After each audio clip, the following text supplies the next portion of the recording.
Panorama group, जो सोचता है वो करता है। आपके अपने सपनों का आशियाना। एनडीए इस बार पूर्ण बहुमत के साथ आई है बिहार में और बहुत मजबूती के साथ आई है, जिसमें विपक्ष का सफाया हो चुका है।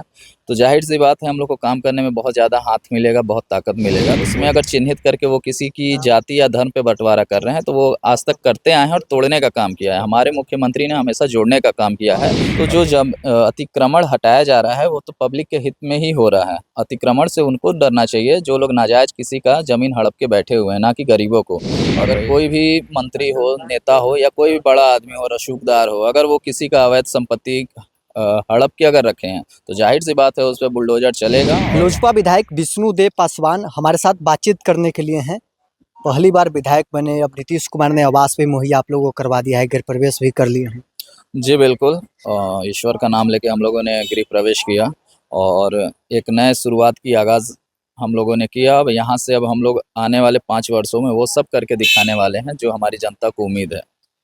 माले के घर को ढहा कर आप विधायक बने हैं, क्या वादा किए थे जनता से, अब पूरा करने के लिए अब क्या काम कर रहे हैं? जी बिल्कुल, मैं और हमारी लोक जनशक्ति पार्टी एक युवा होने के नाते सबसे पहले शिक्षा और रोज़गार पे हमने बात किया था, जिसके लिए हमने अपने विधानसभा में डिग्री कॉलेज, केंद्रीय विद्यालय, युवाओं को खेल-कूद में प्रोत्साहन देने के लिए एक स्टेडियम की माँग थी और उन सब मुद्दों पे हम लोग काम करने वाले हैं। नीतीश कुमार 10वीं बार बिहार के मुख्यमंत्री बने हैं और लगातार कई जिलों का वो दौरा कर रहे हैं। आपकी पार्टी भी पहली बार नीतीश कुमार के साथ अब कैबिनेट में शामिल है। आप विधायक बने हैं तो आपके क्षेत्र के जो आप काम करवाना चाहते हो तो आपके लिए वो आसान होगा। आपके मंत्री भी हैं, नीतीश कैबिनेट में बैठ रहे हैं। जी बिल्कुल, एनडीए इस बार पूर्ण बहुमत के साथ आई है बिहार में और बहुत मजबूती के साथ आई है, जिसमें विपक्ष का सफाया हो चुका है। तो जाहिर सी बात है, हम लोग को काम करने में बहुत ज़्यादा हाथ मिलेगा, बहुत ताकत मिलेगा। तो कोई भी काम अब बाकी नहीं रह जाएगा जहाँ भी हमारा बिहार पिछड़ापन था। अब मैक्सिमम चांस ये है कि रोजगार और शिक्षा और स्वास्थ्य के लिए हमारे बिहार वासियों को पलायन नहीं करना पड़ेगा। इस उम्मीद पे और इस नेतृत्व के साथ, इस विज़न के साथ हम लोग आगे बढ़ रहे हैं। अतिक्रमण हटाने के नाम पर अब गरीबों के घर पर बुलडोजर चल रहा है। जिस माले के घर को अब ढहा करा है, उसके सांसद और विधायक कह रहे हैं कि अब पहले चुनाव से पूर्व 10,000 दिया और चुनाव जीत जाने के बाद अब अतिक्रमण हटाने के नाम पर गरीबों को घर से निकाल रहा है। जी, ऐसा कुछ भी नहीं है। 10,000 रुपये जो परिवार जीविका वाले हैं सबको दिया गया था। उसमें कोई जाति धर्म देख के नहीं दिया गया था। उसमें अगड़े पिछड़े दलित सभी लोग जुड़े हुए हैं और सभी को एक समान सबको 10,000 रुपये दिया गया ताकि महिलाओं को आगे बढ़ाया जा सके, वो अपना रोजगार कर सकें।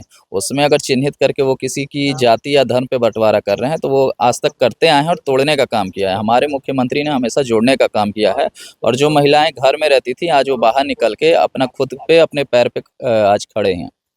गरीबों के घर पे बुलडोजर चल रहा है, आप उचित मानते हैं इसे?